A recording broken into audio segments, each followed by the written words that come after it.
mà con mà dừng chơi mà làm việc lắm này. Đấy, này.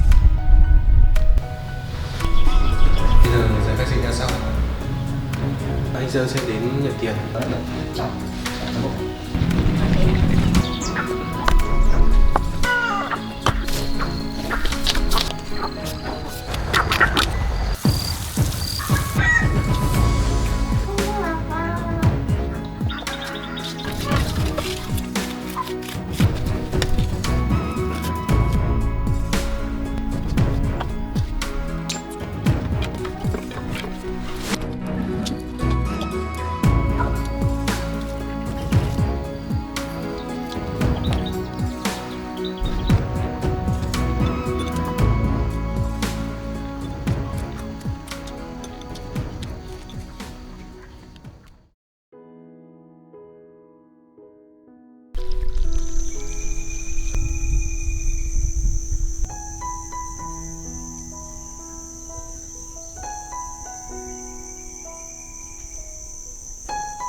Hôm nay chúng ta có lịch họp của Dương đến để làm giấy khai sinh cho em bé và xác minh một số giấy tờ. Đồng chí đã làm xong chưa? Tôi đã làm xong hết rồi. Từ vừa qua tôi đã làm rất nhiều hồ sơ cho rất nhiều người và cũng đã hoàn thành xong. Rất tốt, đồng chí cố gắng phát huy. Bây giờ tôi sẽ rà soát lại thông tin giấy khai sinh xem có lỗi đâu không. Đồng chí cứ làm việc đi.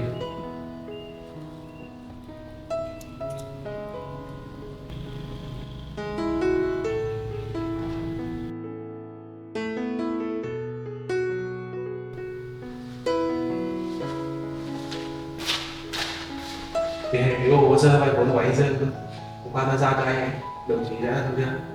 Tôi đã hoàn thành xong từ hôm qua rồi.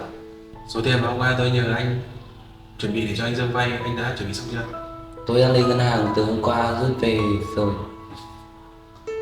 Đây là 50 triệu cho người để vay. Rất tốt, tôi cảm ơn anh. Tí nữa anh Dương sẽ đến nhận tiền. Anh sẽ làm giúp tôi một bộ hồ sơ để cho anh Dương vay vốn. Anh yên tâm, tôi sẽ làm ngay. Thôi được rồi, đồng chí cứ làm cái này đi. Vâng.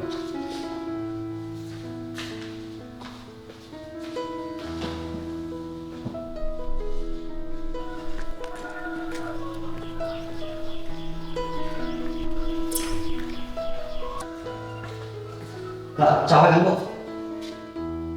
Thì hôm nay tôi đến đây như lời hẹn. Mấy Mọi người đi. Dạ vâng.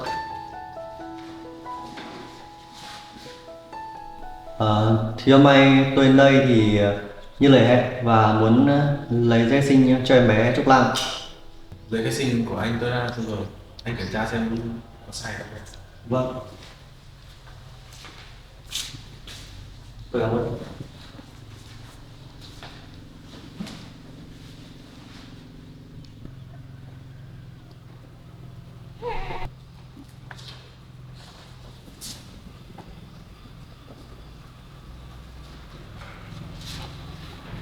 Cảm ơn cán bộ là giấy sinh rất là đúng, không có sai gì đâu. Giấy khai sinh ra xong, đồng chí nhập dữ liệu vào máy cho tôi. Vâng, thưa anh.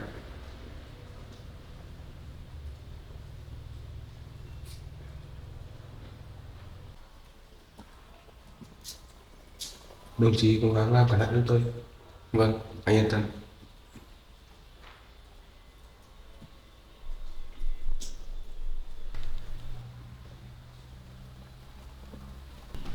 Đã lưu máy xong, thưa đồng chí. Hồ sơ của anh đã xong, bây giờ mời anh sang bên kế toán để làm hồ sơ của anh. Vâng. Mời sang đây. Vâng, tôi rồi đây. Chào anh. Anh ngồi.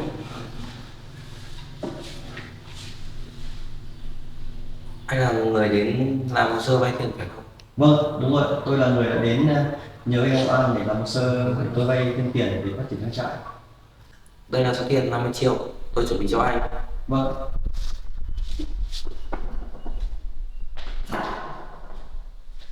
Để anh kiểm tra. Vâng, để tôi kiểm tra.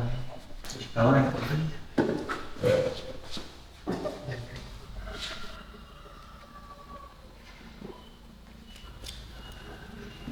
Thôi là số tiền này đủ rồi ạ. Số tiền tôi cho anh vay với lãi suất là 0,8%. Vâng, Anh cố gắng phát triển kinh tế nhé. vâng, tôi cảm ơn anh rất nhiều. Đây hồ sơ tôi chuẩn bị cho anh. Mời Vâng. anh lên ký. Vâng.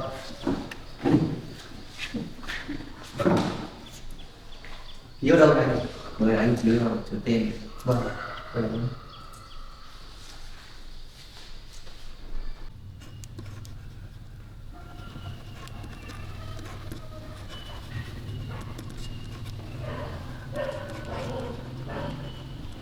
Vâng, thưa anh thì tôi đã ký xong rồi, anh kiểm tra lại.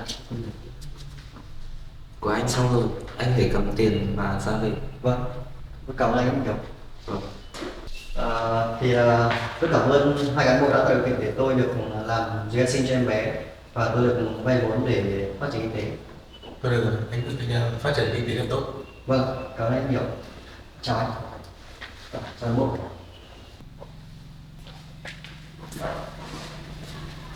Tôi chào anh. Vâng, tôi phép tôi về hiện tại. Vâng.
Con nằm nghỉ ở đây nhá, để bố đi làm nốt nhá. Bố làm nốt cái đường nước tươi rau vậy nhá. Nhưng mà tí nữa bố lên, nếu con đói là bố pha sữa cho con ăn nhá. Nha. Đúng rồi, đặt đắp chăn cho con.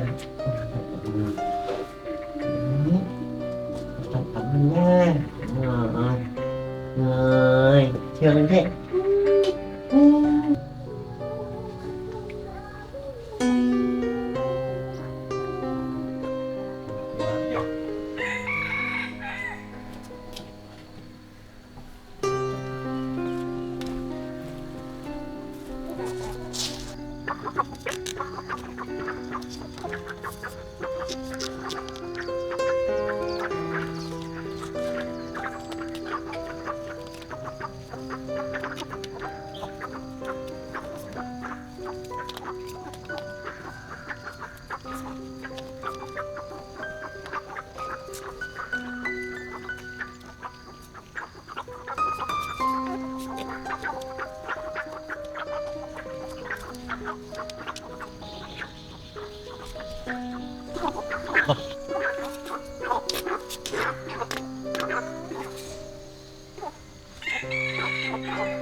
Con chịu lăng của bố.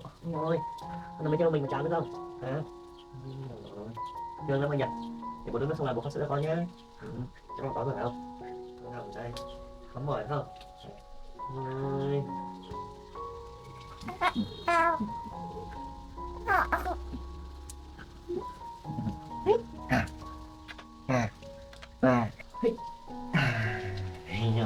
Nhiều đi.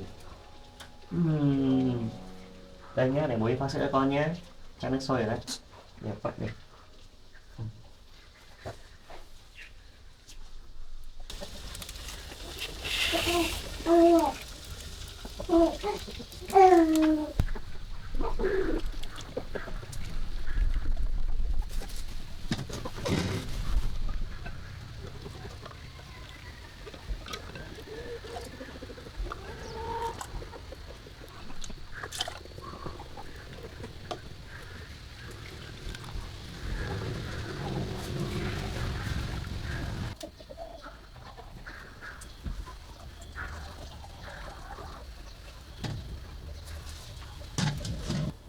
Yêu lắm nhờ.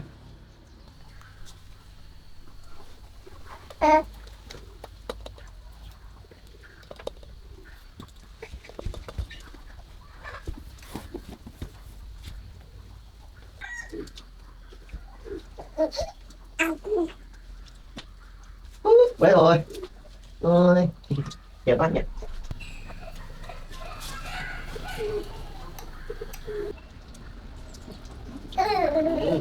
Ô, Mua ơi.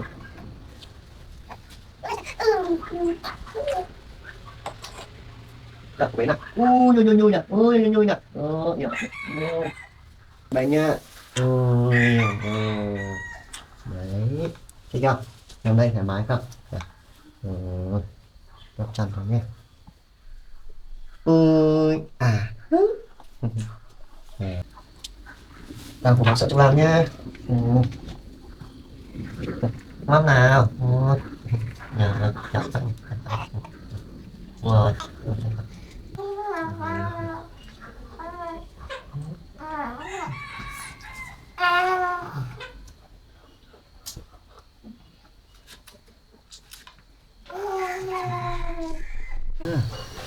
Ăn đi chứ.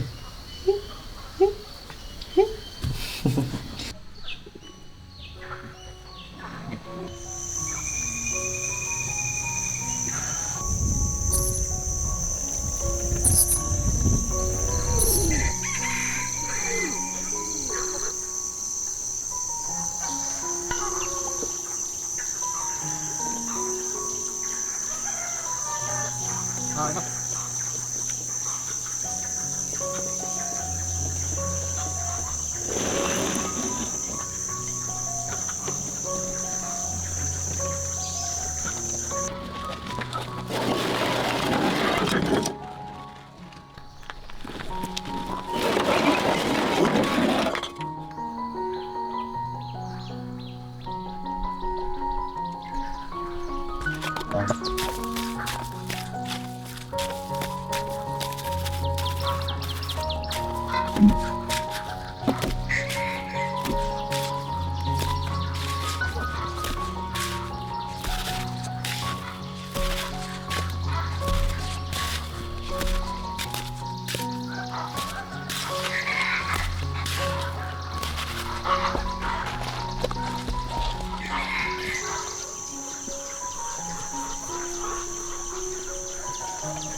Bác.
Con ngoan đây thì bố mới làm được việc nha. Đúng rồi, bố của mình nhiều việc quá. Bố của mình nhiều việc quá. Để xem một con rắn gọn gàng quá nha, gọn quá nha. Làm bằng tay nhé. Nha.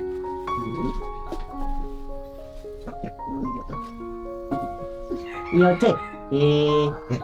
Ngủ. Nhiều quá. Nhiều quá. Cho lần nhất nhà là em yêu nhất nhà, Trúc Lam của bố là ngoan nhất nhà. Đúng rồi, hai dạo này con tương tác hơn rồi phải không nào? Từng ngày với bố vui lắm nha. Con đây là đi từng ngày bố thì vui lắm, vui lắm. Ra ngoài xem tí bếp lò của làm nhá. Ui ôi, bố làm xong rồi. Đi ra ngoài này xem đi. Đấy, có phải không?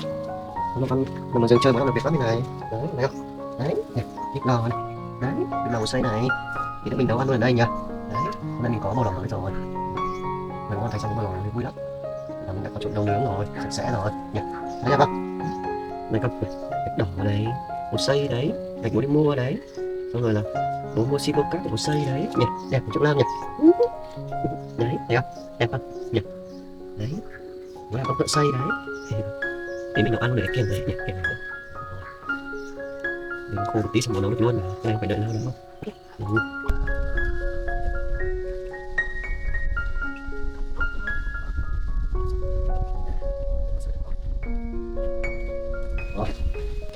Đấy. Đấy. Đấy. Mình ơi. Rồi. Đấy. Yêu nhé nhỉ, yêu chê nhỉ. Đấy rồi. Đấy, bố đẹp nhỉ. Làm con làm đây chẳng yên tâm nhé.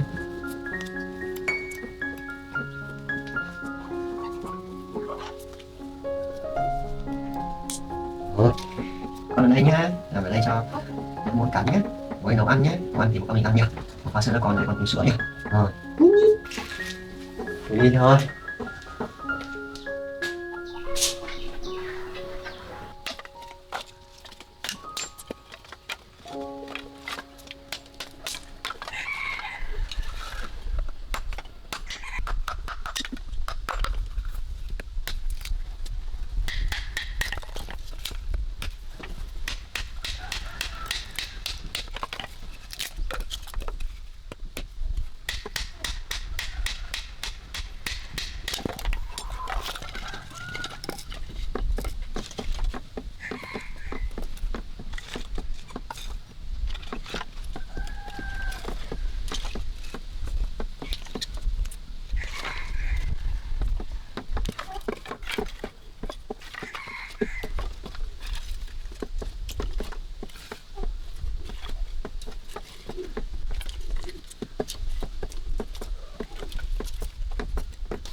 대박.